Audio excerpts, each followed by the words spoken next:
Hello everyone, welcome to my UPSC. UPSSSC की अभी जो वैकेंसीज आनी है, प्राचार्य की वैकेंसी तो आपको विद इन ए वीक देखने को मिल जाएगी, एक वीक के अंदर अंदर। इसके बाद में फिर प्रधानाचार्य और प्रधानाध्यापक इनकी वैकेंसी आएगी, और एडवर्टाइजमेंट नंबर 52 असिस्टेंट प्रोफेसर, इन सब की वैकेंसीज आपको अभी नेक्स्ट 1 मंथ में, 1 महीने में देखने को मिलेगी। ये प्रिपरेशन शुरू करवा चुके हैं हम, इसका एक एक क्लास ऑलरेडी हो चुका है। यूनिट 12 से शुरू किया है, जो कॉमन है सभी में, इनमें तीनों में शिक्षा से संबंधित विभिन्न योजनाएं एवं कार्यक्रम, क्योंकि ये यूनिट 3 जो है ये सबसे ज्यादा नंबर का है, इस पे सबसे ज्यादा फोकस रखना होगा। जनरल स्टडीज का तो है ही। इसमें अब तक हम क्या डिस्कस कर चुके हैं? इसमें हमने डिस्कस किया है पीएम पोषण, ये हम डिस्कस कर चुके हैं पहला जो क्लास हुआ था उसमें। और पीएम पोषण के बाद में इसके पोषण के क्या मानक है वो डिस्कस कर चुके हैं। निपुण भारत हम ये डिस्कस कर चुके हैं, निपुण भारत। और अब जो अगला है, इसके जो गोल्स है निपुण भारत के, ये भी हम डिस्कस कर चुके हैं। आज जो हम डिस्कस करेंगे ये है प्रोजेक्ट अलंकार। प्रोजेक्ट अलंकार यहां से डिस्कस करेंगे। अब आज हम जिन साथियों को कोर्स ज्वाइन करना है तो वेबसाइट विजिट कर लीजिएगा, या फिर इस नंबर पे कांटेक्ट कर लीजिएगा। वैसे आपको इसका लिंक वीडियो के नीचे डिस्क्रिप्शन में और कमेंट सेक्शन में भी मिल जाएगा। और कोई क्वेरी हो, कोई इश्यू हो, तो आप कमेंट सेक्शन में मेंशन कर सकते हैं। Let's begin. प्रोजेक्ट अलंकार। प्रोजेक्ट अलंकार है, इसको कब शुरू किया गया था? इसका जो शुभारंभ किया गया था, ये प्रोजेक्ट अलंकार, इसका यूपी का अपना एक स्कूल मॉडर्नाइजेशन प्रोग्राम है। प्रोजेक्ट अलंकार क्या है? उत्तर प्रदेश का स्कूल मॉडर्नाइजेशन प्रोग्राम है, और उत्तर प्रदेश के चीफ मिनिस्टर ने इसको शुरू किया है, शुभारंभ किया था इसका 1 अक्टूबर से। 1 अक्टूबर 2021 को, 1 अक्टूबर 2021 को प्रोजेक्ट अलंकार शुरू किया गया था। इसका क्या पर्पज था, क्या एम था, इसका जो उद्देश्य था, लगभग 2400 स्कूल्स जो हैं, सरकारी माध्यमिक विद्यालय, इनको मॉडर्नाइजेशन करना, आधुनिक बनाना, ये उद्देश्य था। अभी जो रिसेंट रिपोर्ट है, निवेश की बात करें तो अभी जो लेटेस्ट रिपोर्ट है उसके अकॉर्डिंग मुख्यमंत्री अभ्युदय विद्यालय के विकास के लिए कितनी राशि स्वीकृत की गई है? 1420 करोड़ इसमें निवेश किया गया है। 1420 करोड़, जिसमें से जो अभ्युदय स्कूल है इसको ये आवंटित है,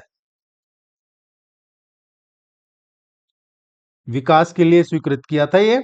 और प्रोजेक्ट अलंकार का जो कुल निवेश है, इसमें संस्कृत स्कूल भी ऐड है, संस्कृत स्कूल, सहायता प्राप्त और राजकीय स्कूल, सबको मिला के, और इसमें ये निवेश किया है। इसमें वित्तीय सहयोग, राज्य बजट, समग्र शिक्षा अभियान, ग्राम पंचायत, स्थानीय निकाय, या जो सीएसआर फंड है वहां से प्राप्त होता है ये।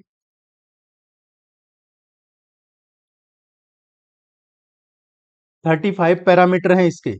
35 पैरामीटर हैं टोटल, प्रोजेक्ट अलंकार के 35 पैरामीटर हैं। और ये जो 35 पैरामीटर हैं, इनकी निगरानी कौन करता है? इनकी निगरानी डीएम द्वारा की जाती है, जिला मजिस्ट्रेट के द्वारा। राष्ट्रीय स्तर की बात करें तो जो राष्ट्रीय बैठकें हैं उनमें उत्तर प्रदेश सरकार ने 35 बुनियादी और आधुनिक सुविधा है, जो बेंचमार्क है, इंफ्रास्ट्रक्चर फैसिलिटी बेंचमार्क, इनका उल्लेख किया है।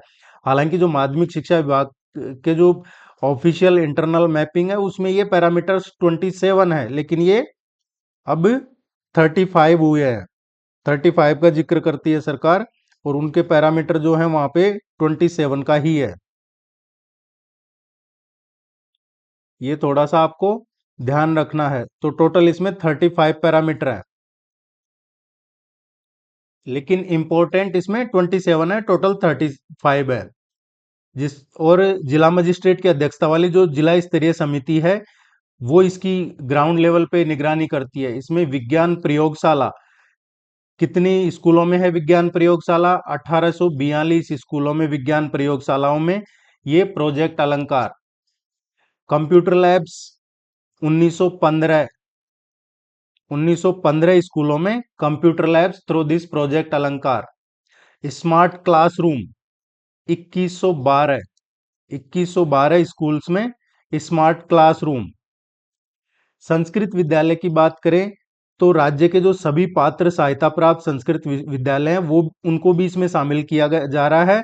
और उत्तर प्रदेश कैबिनेट ने 2023 और उसके बाद संशोधन जो किए हैं उसके तहत इसमें 958 958 जो सहायता प्राप्त संस्कृत माध्यमिक विद्यालय हैं इनको चरणबद्ध तरीके से शामिल किया जा रहा है। और इसके लिए हाल ही में 100 करोड़ का अतिरिक्त बजट भी आवंटित किया है और उत्तर प्रदेश सरकार ने संस्कृत विद्यालय को वापस से एक रिबिल्ड करने के लिए, पुनर्जीवित करने के लिए प्रोजेक्ट अलंकार का विस्तार किया है। लेकिन अभी जो कैबिनेट डिसीजन या स्वीकृति है उसके अकॉर्डिंग जो एक कॉम्प्रेहेंसिव कायाकल्प है इसके लिए पहले और दूसरे चरण में, इसमें पहले और दूसरे चरण में 141 सहायता प्राप्त संस्कृत विद्यालयों के लिए 14 करोड़ स्वीकृत किए गए हैं, जबकि समग्र रूप से इसमें 130 से ज्यादा संस्कृत माध्यमिक विद्यालय इनको लक्षित किया गया है। तो ये आपको ध्यान रखना होगा, ये डेटा अपडेट होता रहेगा। तो चैनल को से जुड़ के रहिएगा ताकि ये जो डेटा अपडेट होता रहे वो आपको जानकारी में रहे, क्योंकि प्रैक्टिस टेस्ट करवाएंगे इस पे हर यूनिट पे और पूरे सिलेबस पे। तो प्रैक्टिस टेस्ट जब आप करेंगे तो आपको ये डेटा अपडेटेड मिलेगा। सीएम मॉडल स्कूल्स क्या है? Stem labs, science technology engineering mathematics, ये है स्टेम। स्टेम लैब्स प्लस इसमें सोलर जो पैनल है वो हो, स्टेम लैब्स और सोलर पैनल वाले नए मॉडल स्कूल, ये है CM model school. Stem lab क्या है? साइंस टेक्नोलॉजी इंजीनियरिंग मैथमेटिक्स, ये स्टेम लैब है। प्रोजेक्ट अलंकार के तहत मुख्यमंत्री मॉडल स्कूल जो प्री प्राइमरी से और क्लास 12th तक है, CM model schools pre primary से और अप टू क्लास 12th।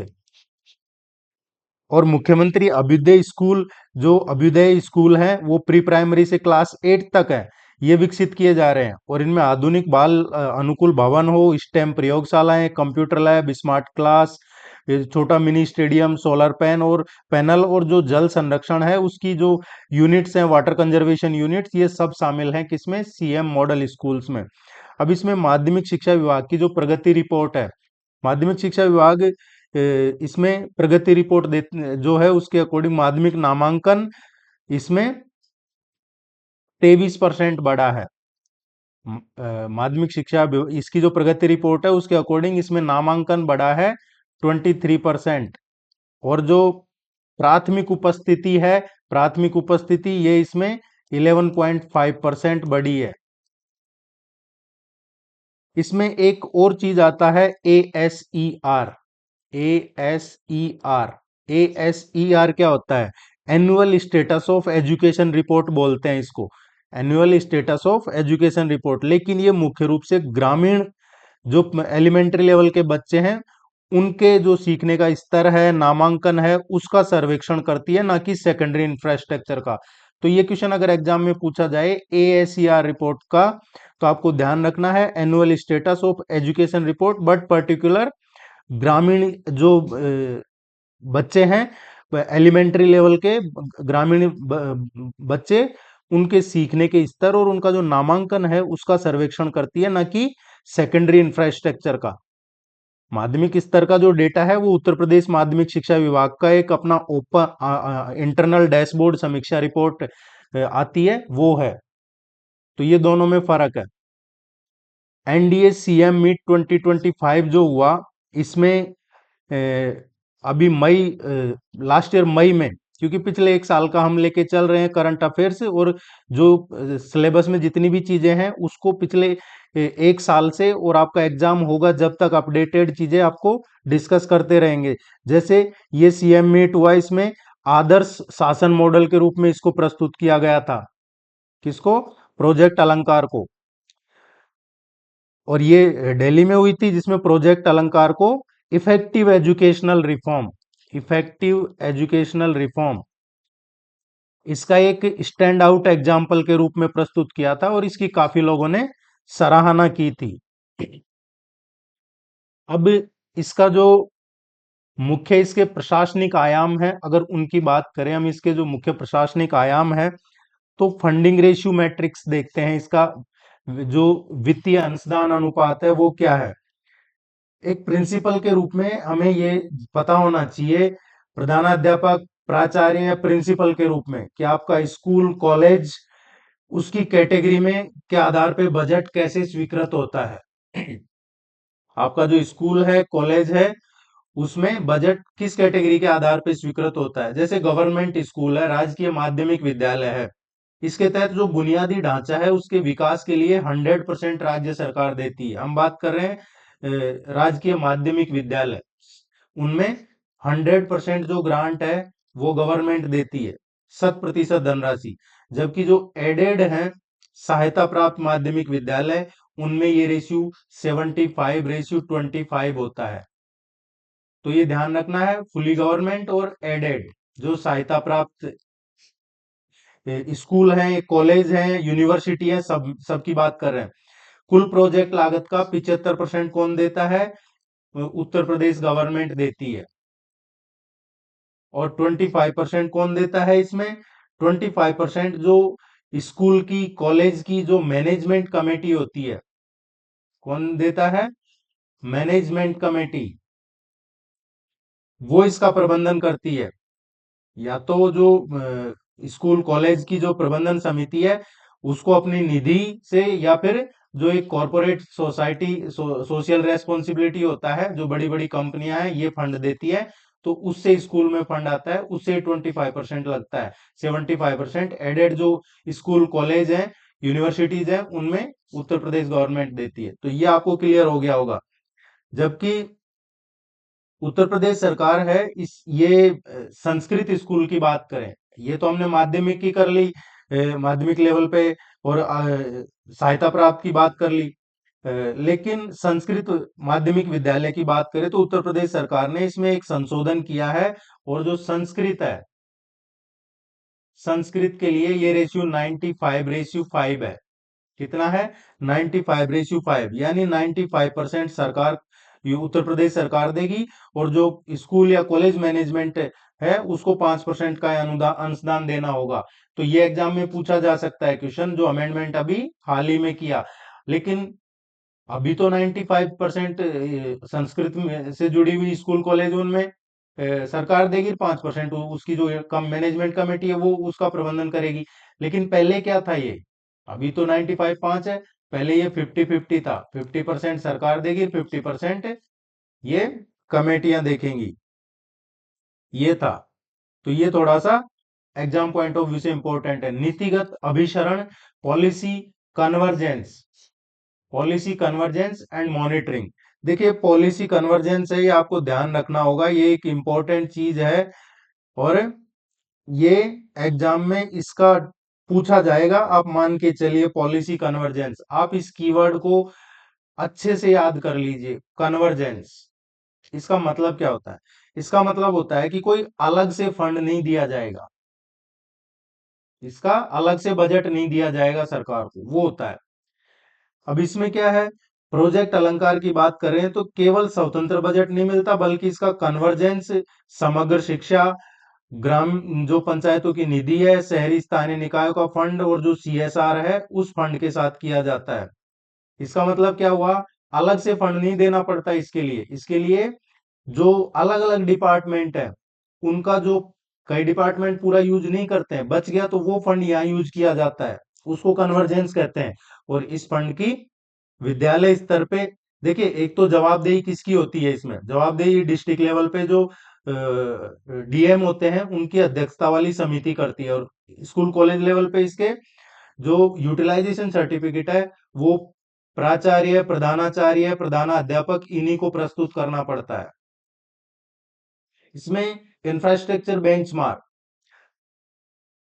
प्रधानाध्यापक, प्रधानाचार्य, प्राचार्य, उनको पता होना चाहिए, जानकारी होनी चाहिए कि बजट मांग की जा सकती है, किसके लिए बजट मांग की जा सकती है, किन किन चीजों के लिए बजट मांग की जा सकती है। जैसे एक्स्ट्रा क्लासरूम, एक्स्ट्रा क्लासरूम, इसके लिए बजट मांग की जा सकती है। इसके अलावा देखेंगे आप तो गर्ल्स के लिए सैनिटेशन है, गर्ल्स सैनिटेशन। अलग से बालिकाओं के लिए स्वच्छ शौचालय, उसके लिए आप अलग से मांग कर सकते हैं बजट की।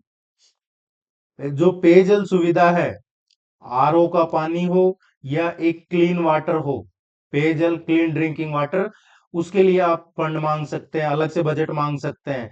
या फिर जो बाउंड्री वॉल है, बाउंड्री वॉल, उसके लिए मांग सकते हैं। बाउंड्री वॉल जो चार दीवारी है, उसका मुख्य गेट चार दीवारी या कहीं से टूटा हुआ है, या उसका मुख्य गेट उसको अच्छे से मजबूत सुदृढ़ करना, उसके लिए मांग सकते हैं। या फिर rain water harvesting, rain water harvesting और सोलर पैनल, जो बारिश का पानी है उसको संचयन करने के लिए वर्षा जल संचयन और सौर ऊर्जा की स्थापना, इसके लिए बजट की मांग की जा सकती है। ये जानकारी में होना चाहिए प्रधानाध्यापक, प्रधानाचार्य, प्राचार्य, इन सबको। प्रोजेक्ट अलंकार है। अब इसमें जैसे पूछ लिया कि प्रोजेक्ट अलंकार के अंतर्गत एडेड माध्यमिक विद्यालय या जो कॉलेज है, उसमें 20 लाख की लागत से, 20 लाख की लागत से एक मल्टीपर्पज हॉल का निर्माण होना है। अब प्रधानाचार्य या जो प्रबंधन समिति है, प्राचार्य, प्रधानाचार्य जो प्रबंधन समिति है, उसको अपने स्तर पे कितनी धनराशि का प्रबंध करना होगा। तो ये 20 लाख जो टोटल कॉस्ट लगेगी, और एडेड की बात हो रही है, सहायता प्राप्त स्कूल कॉलेज, उनकी बात हो रही है। तो वहां पे आप, हमने बताया 75-25 का रेशियो है, तो 25% स्कूल या जो कॉलेज मैनेजमेंट कमेटी है उसको करना पड़ेगा। तो 20 लाख का 25% निकाल लीजिए, ये कितना होता है, वो इसको मैनेज करना होगा 5 लाख रुपीज। इस तरीके से पूछा जा सकता है हमसे। जिन साथियों ने शुरू में स्किप कर दिया है, आपकी जानकारी के लिए बता दें कि ये, आप चाहे प्राचार्य की तैयारी कर रहे हैं, प्रधानाध्यापक, प्रधानाचार्य, सभी के लिए बैच अवेलेबल है। वेबसाइट विजिट कर लीजिएगा या इस नंबर पे कांटेक्ट कर लीजिएगा। यहाँ आपको रेगुलर प्रिपरेशन करवाई जाएगी। आपको यहाँ सफिशियंट प्रैक्टिस टेस्ट, आपके सिलेबस के अकॉर्डिंग नोट्स, इसके वीडियोज, ये सब आपको प्रोवाइड करवाया जाएगा। नेक्स्ट जो टॉपिक है आपके सिलेबस के अकॉर्डिंग, प्रोजेक्ट कायाकल्प, ऑपरेशन कायाकल्प। इसका जो शुभारंभ है प्रोजेक्ट कायाकल्प का, ये किया गया था उत्तर प्रदेश सरकार द्वारा 2019 में। प्रोजेक्ट नहीं, इसका 2019 में नहीं किया गया था, ये जून 2018 में किया गया था। जून 2018 में इसका शुभारंभ किया था प्रोजेक्ट कायाकल्प का। और इसमें सरकारी प्राथमिक और माध्यमिक विद्यालय जो स्मार्ट क्लासरूम में बदलना है, वो इसका उद्देश्य था, स्मार्ट क्लासरूम। इसमें इसका लक्ष्य है लगभग 30,000 के आसपास जो माध्यमिक विद्यालय उनको उनको कायाकल्प करने का। इसमें सुविधाएं क्या है, सुविधाएं स्मार्ट क्लासरूम हो, प्लेग्राउंड हो, library, computer lab, art room, ये सब हो। तकनीक क्या है, अभी इसको डिटेल में पढ़ेंगे हम। तकनीक इसमें परंपरागत भी हो, जो हमारा एक ट्रेडिशन है, प्लस टेक्नोलॉजी। ट्रेडिशनल और जो अभी प्रेजेंट का जो टेक्नोलॉजी है, प्रेजेंट में क्या टेक्नोलॉजी है, स्कूल को लेके देखें तो ICT, digital. Multigrade teaching, multigrade teaching का क्या मतलब है इसमें। मल्टीग्रेड टीचिंग मतलब, अभी जो एक रिपोर्ट आई थी, डीआईएससी रिपोर्ट 2024, और उसके अकॉर्डिंग मल्टीग्रेड टीचिंग में कितनी कमी आई है, 38% की कमी आई है। ये 2024 की रिपोर्ट अभी रिसेंट आई थी, जिसमें बताया गया है कि मल्टीग्रेड टीचिंग में 38% की कमी आई है, जबकि ये नहीं होना चाहिए, मल्टीग्रेड टीचिंग होना चाहिए। कायाकल्प और अलंकार, कायाकल्प और अलंकार, देखिए हमने ऊपर अलंकार पढ़ा, कायाकल्प और अलंकार एक दूसरे के पूरक हैं। ये कायाकल्प किसके लिए है, ये इंफ्रास्ट्रक्चर के लिए है, कायाकल्प इंफ्रास्ट्रक्चर के लिए है। जबकि अलंकार किसके लिए है, जो पढ़ा हमने, अलंकार है ये एकेडमिक के लिए है, एकेडमिक के लिए। ये दो ध्यान रखने हैं आपको, कायाकल्प इंफ्रास्ट्रक्चर के लिए है, अलंकार है ये एकेडमिक के लिए है, ये ध्यान रखना होगा। अब इसमें हम देखें तो प्रोजेक्ट कायाकल्प और मुख्यमंत्री स्कूल अलंकार योजना, इसको देखते हैं। तो ऑपरेशन कायाकल्प, इसमें जो प्रशासनिक परिचय और इसका संरचना है, पहले देख रहे हैं हम ऑपरेशन कायाकल्प, इन दोनों का देख रहे हैं, प्रोजेक्ट कायाकल्प और स्कूल अलंकार योजना एक दूसरे के पूरक है, इसलिए इसको साथ में पढ़ने से ही समझ आएगा, अलग अलग पढ़ेंगे तो समझ में नहीं आएगा। सबसे पहले देख रहे हैं हम ऑपरेशन कायाकल्प। इसका हमने देखा अभी जून 2018 में इसका शुभारंभ किया गया था। इसका नोडल निकाय कौन सा है? तो महानिदेशक स्कूल शिक्षा, महानिदेशक स्कूल एजुकेशन, उत्तर प्रदेश, ये इसका नोडल निकाय है। इसका कोर नेचर कैसा है, प्रकृति कैसी है? ये पूरे देश का सबसे बड़ा इंटर डिपार्टमेंटल कन्वर्जेंस कार्यक्रम है। कैसी है इसकी प्रकृति? भारत का सबसे बड़ा इंटर डिपार्टमेंटल कन्वर्जेंस, अंतर विभागीय अभिसरण कार्यक्रम। आपको वो टर्म याद रखनी होगी, कन्वर्जेंस। देश के अलग अलग राज्यों में क्या होता है, सपोज किसी डिपार्टमेंट में ये डिपार्टमेंट है पीएचईडी का, ये डिपार्टमेंट है पीडब्ल्यूडी का, ये डिपार्टमेंट है कोई सा नगर पालिका या कोई और डिपार्टमेंट, फाइनेंस डिपार्टमेंट देख लीजिए, जितने भी डिपार्टमेंट है। अब इसने 100% अपना बजट यूज नहीं किया, हर साल का बजट मिलता है और वो बजट यूज नहीं करते हैं कई डिपार्टमेंट, तो फिर वो बजट बच जाता है और वो कोई काम भी नहीं आता। ठीक है, आगे रिपोर्ट बनती है, ऐसा नहीं हो पैसा पैसा वेस्ट जाता है, ऐसा नहीं है, लेकिन वो जो बजट अलॉट हुआ वो काम आना चाहिए। तो जिन जिन डिपार्टमेंट्स के पास बजट बचता है वो उसको यहां काम में लिया जाता है। इसमें ऑपरेशन कायाकल्प, जो स्कूलों को मॉडर्नाइजेशन किया जा रहा है, एकेडमिक लेवल पे सुधार किए जा रहे हैं, और पूरे देश में इसकी इवन नीति आयोग ने इसकी तारीफ की है, ये कन्वर्जेंस। जबकि ज्यादातर हम देश में देखेंगे अलग अलग राज्यों में, तो ज्यादातर जगह क्या मिलेगा, जिस डिपार्टमेंट का फंड है वही डिपार्टमेंट यूज कर सकता है, बच गया तो वो लैप्स, तो उस तरीके का रहता है। यहाँ पे क्या है कि यहाँ यूज कर किया जा रहा है उसको, और इसी को कहते हैं कन्वर्जेंस। इसमें बेसिक शिक्षा, पंचायती राज, ग्रामीण विकास और नगर विकास विभाग, ये है मेन। मेन जो है बेसिक शिक्षा है, पंचायती राज है, ग्रामीण विकास और नगर विकास विभाग मिलकर इसमें काम करते हैं। इसका जो वित्तीय मॉडल है, वित्तीय मॉडल क्या है, इसके लिए कोई अलग से बजट नहीं है, ऑपरेशन कायाकल्प के लिए अलग से बजट नहीं है, ये कन्वर्जेंस मॉडल है। एग्जाम में पूछा जाएगा ये आपसे कि ऑपरेशन कायाकल्प किस पे बेस्ड है, तो आपको आंसर देना है कन्वर्जेंस मॉडल, मतलब अभिसरण, इस पे बेस्ड है ये। इसका कोई बजट नहीं है। इसमें समग्र शिक्षा अभियान है, 15वां वित्त आयोग, जिसमें चाहे मनरेगा है, जल जीवन मिशन है, या सीएसआर जो कॉर्पोरेट सोशल रेस्पॉन्सिबिलिटी है, फंड को एक साथ मिला के इसमें यूज किया जाता है। ग्राम पंचायत की निधि हो चाहे फिर मनरेगा हो, अब तो वो वी बिजी राम जी हो गया, जल जीवन मिशन हो, कॉर्पोरेट सोशल रेस्पॉन्सिबिलिटी, ये सारे फंड मिला के इसमें यूज किया जाता है। ये इसका वित्तीय मॉडल है, इसके लिए कोई बजट नहीं मिलता है अलग से। और इसी को जो हम बार बार जोर दे रहे हैं, कन्वर्जेंस, जो एग्जाम में आएगा।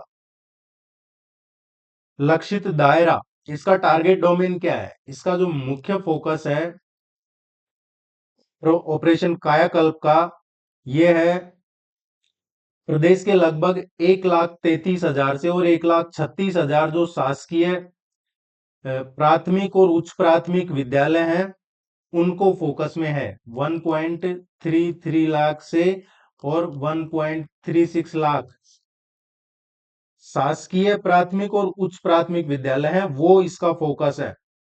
अब इसमें इस योजना का जो मेन है, मुख्य फोकस है, वो एलिमेंट्री लेवल पे है। किस पे है? एलिमेंट्री लेवल पे है, जो प्राथमिक स्तर है उस पे है। लेकिन इसमें अब क्या कर दिया है, पहले शुरुआत जब की गई थी इसकी, जब एलिमेंट्री लेवल पे इसका फोकस था, लेकिन अब इसको आगे बढ़ा के और माध्यमिक स्कूलों की जो बुनियादी आवश्यकताएं हैं वो भी इसमें आंशिक रूप से जोड़ दी गई है।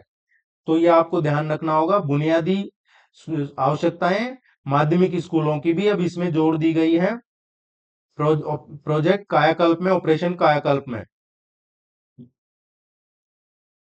और इसमें जो एक तकनीकी दृष्टिकोण अगर हम देखें तो पारंपरिक शिक्षण विधियों के साथ साथ इसमें डिजिटल प्रौद्योगिकी का भी मिश्रण किया है, इसी को कहते हैं, एग्जाम में पूछा जाएगा आपको, ब्लेंडेड लर्निंग। ब्लेंडेड लर्निंग इसका मतलब होता है एक तो ट्रेडिशनल जो टीचिंग मेथड्स हैं उसके साथ साथ डिजिटल का भी यूज किया जाए, आईसीटी का भी यूज किया जाए।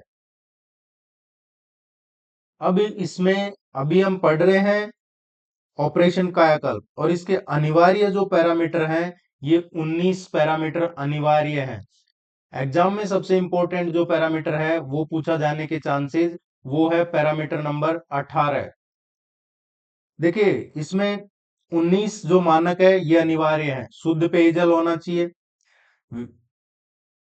मतलब जो एक विद्युत संचालित जो एक सबमर्सिबल होता है पंप, वो ऐसी व्यवस्था होनी चाहिए, शुद्ध जल हो, बालकों के लिए शौचालय हो, पूरी तरह क्रियाशील और साफ सुथरा बालिका शौचालय हो, शौचालय में जलापूर्ति हो, और शौचालयों का टाइलीकरण हो, दिव्यांग सुलभ शौचालय भी होना चाहिए, रैंप और आवश्यक सपोर्ट के साथ में, हैंड वॉशिंग स्टेशन हो, मल्टीपल नल होने चाहिए, हाथ धुलाई प्लेटफॉर्म, कक्ष है उनका फर्श है वो पक्का और मजबूत हो, ब्लैक बोर्ड होना चाहिए।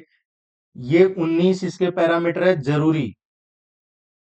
इसमें प्रत्येक कक्षा में एक सफिशियंट हाइट पे, अच्छी ऊंचाई पे जो हो, उचित ऊंचाई हो, उस पे ब्लैक बोर्ड स्थापित हो या ग्रीन बोर्ड हो। रसोई घर इसमें साफ सुथरा होना चाहिए। विद्यालय परिसर का जो समतलीकरण है ये भी इंटरलॉकिंग टाइल्स वगैरह हो, घास युक्त मैदान हो, बाउंड्री बॉल सुरक्षित और कटीले तारों युक्त हो। विद्यालय का जो मुख्य गेट है ये आकर्षक और एक पट्टी का युक्त होना चाहिए, मेन गेट। इलेक्ट्रिसिटी कनेक्शन होना चाहिए।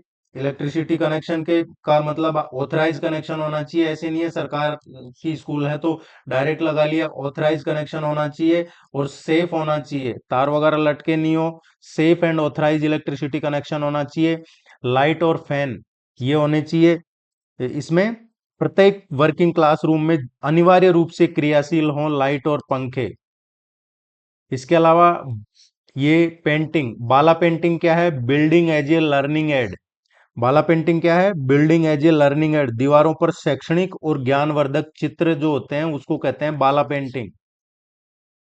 स्मार्ट क्लासरूम, आईसीटी इंफ्रास्ट्रक्चर, मतलब स्मार्ट क्लासरूम क्या है, projector, computer, audio visual tools ये हों। और इसी की हम चर्चा कर रहे थे, ये सबसे इंपॉर्टेंट है पॉइंट नंबर 18। और इसकी वजह क्या है, क्योंकि ये जो नई एजुकेशन पॉलिसी आई है, नेशनल एजुकेशन पॉलिसी 2020, राष्ट्रीय शिक्षा नीति 2020, उसके बाद में ये पॉइंट ऐड किया गया है। पहले ये पॉइंट ऐड नहीं था, आईसीटी वाला, स्मार्ट क्लासरूम वाला पहले नहीं था, ये बाद में ऐड किया गया है इसको। चाहे वो हमने कल पढ़ा था मिशन प्रेरणा, मिशन जो प्रेरणा था जो निपुण में मर्ज हो गया आगे चल के, उसको ध्यान में रख के, या फिर जो राष्ट्रीय शिक्षा नीति है उसको ध्यान में रख के ये पॉइंट ऐड किया गया है इसमें। ये एग्जाम पॉइंट ऑफ व्यू से जरूरी है। इसमें प्रशासनिक प्रभावशीलता और डेटा क्या है, प्रशासनिक प्रभावशीलता और की बात करें अगर हम इसमें, तो एक मल्टीग्रेड टीचिंग में कमी आई है, ये हमने चर्चा की, तो वो प्रशासनिक प्रभावशीलता और डेटा यही है कि इसमें जो मल्टीग्रेड टीचिंग है उसमें 38% की कमी आई है। और नामांकन दर जो है बुनियादी ढांचे में सुधार के कारण इसमें नामांकन दर है, जिसको जीईआर बोलते हैं हम, ग्रॉस एनरोलमेंट रेशियो, उसमें तो रिकॉर्ड वृद्धि हुई है, इसमें वृद्धि हुई है रिकॉर्ड। अब नेक्स्ट जो है मुख्यमंत्री स्कूल अलंकार योजना, अगर हम देखें तो मुख्यमंत्री स्कूल अलंकार योजना, इसका शुभारंभ कब किया गया था, तो ये 1 अक्टूबर को किया गया था, 1 अक्टूबर 2021 को। और इसमें जो वही रेशियो रहता है बजट का, तो इसमें ये शुभारंभ बता दिया, बजट का जो रहता है वही 75-25 का रेशियो है। 75% सरकार और 25% अगर एडेड हैं तो 25% आप मैनेजमेंट को करना पड़ेगा, अगर सरकारी हैं तो पूरे 100% सरकार देती है, और अगर सरकारी नहीं है, सहायता प्राप्त है, तो 75-25 का रहता है। और इसके दायरे में टोटल जो है 2441 हमने बताया था शुरू में, 9वीं से 12वीं तक के जो माध्यमिक विद्यालय हैं वो हैं। लेकिन अब इसमें संस्कृत जो विद्यालय हैं उनको भी ऐड इस दायरे में ले लिया गया है। संस्कृत विद्यालयों को भी, पहले संस्कृत विद्यालय इसमें नहीं थे, अब उनको भी ले लिया गया है, संस्कृत विद्यालयों को भी। इसमें जैसा हमने चर्चा की कि 27, अब ये इसमें 35 हो गए हैं टोटल, 35 हो गए हैं इसमें टोटल। दोनों के बीच में अगर कंपैरिजन करें प्रोजेक्ट कायाकल्प और अलंकार के बीच में, दोनों के बीच में अगर हम कंपैरिजन करेंगे तो इसमें देखिए यहाँ आपको कंपैरिजन बताते हैं। तो प्रारंभ कब हुआ, ऑपरेशन कायाकल्प कब शुरू हुआ? जून 2018 में। ये कब शुरू हुआ है? अक्टूबर 2001 अक्टूबर 2021 को। इसमें कौन टारगेट है? प्राइमरी और उच्च प्राथमिक, प्राथमिक और जो मेनली प्राथमिक और जो उच्च उच्च प्राथमिक है वो इसमें टारगेट पे है। इसमें कौन टारगेट पे है? अलंकार में इसमें आपको टारगेट पे मिलेगा माध्यमिक, माध्यमिक के अलावा इसमें उच्च माध्यमिक और फिर संस्कृत स्कूल, ये आपको इसमें टारगेट पे मिलेंगे। वित्तीय मॉडल क्या है? इसमें वित्तीय मॉडल इसमें ऑपरेशन कायाकल्प में कन्वर्जेंस, जो हमने बताया आपको कन्वर्जेंस, अलग अलग विभागों का फंड राज्य को मिला के। और इसमें क्या है? इसमें फंड का राज्य का सीधा फंड आता है, गवर्नमेंट है तो 100% और गवर्नमेंट नहीं है तो 75 से 25 का रेशियो रहता है। प्रशासनिक कोर क्या है? प्रशासनिक कोर बुनियादी 19 पैरामीटर जो हमने पढ़े और जिसमें 18वां बाद में जोड़ा गया आईसीटी वाला, ये है। और इसमें 35 बेंचमार्क हैं। पुराने भवनों का जीर्णोद्धार करना हो, उच्च स्तरीय शैक्षणिक आधुनिकीकरण करना हो, तो अब आपको समझ में आ गया होगा अलंकार और कायाकल्प में क्या फर्क है। तो ये था। इसके अलावा जो एक स्कूल मैनेजमेंट कमेटी होता है या कॉलेज मैनेजमेंट कमेटी होता है, उसकी मासिक बैठक बुलाई जाती जाती है। ये प्रिंसिपल और एचएम की जो प्रशासनिक रणनीतियां होती है उसमें आता है कि एसएमसी, एसएमसी या फिर एसएमडीसी का नेतृत्व करे। इसमें college management committee, school management committee, ये सब इसका हर महीने मासिक बैठक हो। इसमें ग्राम प्रधान और सचिव से समन्वय होता है इसके कायाकल्प के जो 19 पैरामीटर हैं उनको पूरा करने के लिए। इसमें एक एसेट रजिस्टर और होता है, एसेट रजिस्टर और रखना जरूरी होता है इसमें। उसमें जो योजनाएं हैं उनका स्टॉक रजिस्टर में लिखा जाता है। प्रोजेक्टर, कंप्यूटर, वाटर कूलर, सभी संपत्तियां लिखी जाती है उसमें। कम्युनिटी ओनरशिप है। स्कूल कॉलेज में जो पहले के एलमनी है, जो पूर्व छात्र हैं या फिर जो स्थानीय उद्योगपति हैं उनको जोड़ के, और एक सीएसआर फंड, ये जिम्मेदारी होती है। प्रशासनिक रणनीति होती है प्रिंसिपल, एचएम, प्राचार्य इनकी। तो उम्मीद है ये आपको समझ में आ गई होंगी दोनों चीजें। और इसी तरीके से आपको पूरा सिलेबस अच्छे से एक एक simple simple topic, single single topic आपको पढ़ाया जाएगा। वेबसाइट विजिट कर लीजिएगा या इस नंबर पे कांटेक्ट कर लीजिएगा। यहाँ से आपको प्रैक्टिस टेस्ट भी करवाए जाएंगे और आपको सिलेबस के नोट्स ये सभी करवाए जाएंगे। Thank you very much. अगर आप नए हैं तो प्लीज चैनल को सब्सक्राइब कीजिएगा। वीडियो अगर आपको पसंद आया हो तो लाइक करके जाइएगा। आपकी कोई क्वेरी है, आपकी कोई राय है तो कॉमेंट सेक्शन ओपन है। नमस्कार।